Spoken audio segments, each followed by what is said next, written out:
Hello friends, आज की इस वीडियो में आप लोग को बताने वाला हूँ प्रश्नावली 1.1 का क्वेश्चन नंबर 3 का सॉल्यूशन करने वाले हैं, जो कि क्लास 10th का पहला चैप्टर है वास्तविक संख्या का।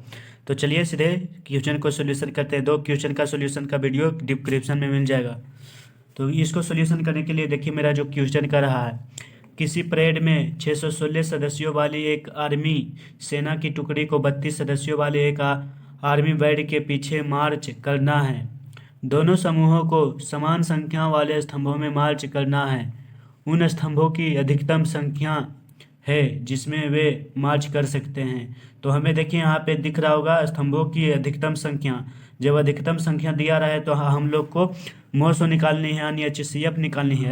अगर यहीं पे रहता न्यूनतम संख्या तो लो सो निकालनी है, LCM निकालनी है। तो चलिए इसका HCF निकाल लेते हैं। तो इसमें निकालेंगे यूक्लिड विभाजन विधि से निकालेंगे, क्योंकि हमने यही इस चैप्टर में यही चीज़ हम पढ़ रहे हैं, यूक्लिड विभाजन विधि। तो इसी विधि से हम लोग निकालेंगे।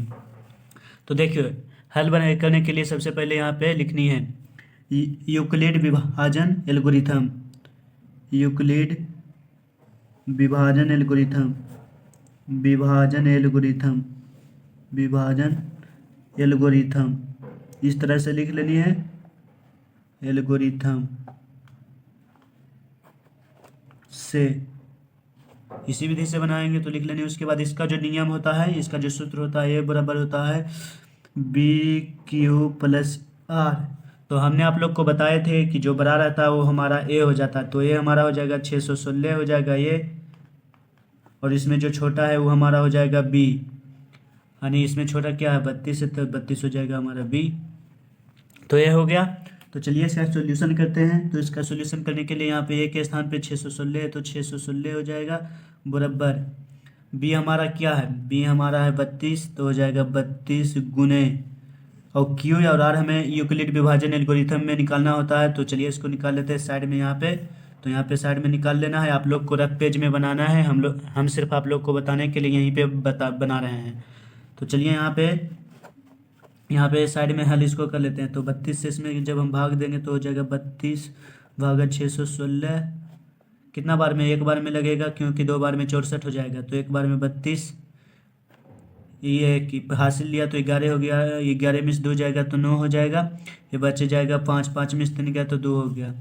तो अब छोटा हो जाएगा, तो छोटा हो गया 29 हो गया। तो चलिए एक अंक मेरा बचा हुआ है, तो इसको यहाँ पे उतार लेते हैं। तो देखिए अब कितना बार में लगेगा। अगर 6 दूनी 12, 8 दूनी 16, 8 माध्यम लगाते हैं, देखिए क्या होता है। यहाँ से 8 माध्यम देना है, 8 दूनी 16 हो जाएगा, फिर 8 तिया 24, 24 से 25 होगा, कम हो जाता है। फिर से लगानी 9 बार में, तो 9 दूनी 18 हो जाता है, 18 हो जाता है, 9 तिया 27, 9 बार में यहाँ पे लगा लेनी है। तो हो जाएगा 9 दूनी 18, 9 तिया 27, और एक 28 हो जाएगा। तो चलिए इसको माइनस कर लेते हैं। तो यहाँ पे हो जाएगा 16 में से 8 जाएगा तो 8 बचेगा, क्योंकि हासिल लिया, ये खत्म हो गया। तो मेरा ये 8 शेषफल बच गया। तो यहाँ पे लिख लेनी 19, 19 प्लस 8 हमारा जो क्या निकल कर आ गया शेषफल। तो ये हो गया 8 हमारा शेषफल। तो यहाँ पे हो जाएगा 32। फिर हम आगे इसको करते हैं तो ये 8 को आगे आ जाएगा, नहीं तो यहाँ 8 हो जाएगा। और 8 से फिर देखिए इसमें हल देते हैं। तो यहाँ पे देखिए 32 में 8 से भागा देते हैं, 8 चौक 32 हो गया। तो 8 चौक 32 हो गया। यहाँ पे हमारा शेषफल जो बच गया 0। तो यहाँ पे हमारा हो जाएगा कितना बार में लगा, तो 4 बार में लगा। अब प्लस शेषफल हमारा क्या होगा 0 हो गया। तो आप लोग को पता होगा कि मोसो जब हम भाग विधि से बनाते तो हमारा इस साइड का आंसर हो जाता है। तो यहाँ पर भी वही सेम प्रोसेस है, बराबर के इस साइड मेरा क्या आ गया 8 है। तो यही हमारा हो जाएगा HCF। तो यहाँ पे लिख लेनी है अतः स्तंभों की अधिकतम संख्या। अतः यहाँ पे दे देनी है स्तंभों की अधिकतम संख्या दे देनी है, अधिकतम संख्या क्या हो जाएगा, ये 8 हो जाएगा। यही हमारा हो गया आंसर। तो इसी तरह से आप लोग को बना लेनी है। तो आई होप मेरा वीडियो समझ में आ गया होगा। तो एक लाइक कर दें और साथ ही चैनल को सब्सक्राइब कर दें। तो चलिए मिलते हैं नेक्स्ट वीडियो में, आज के लिए इतना ही।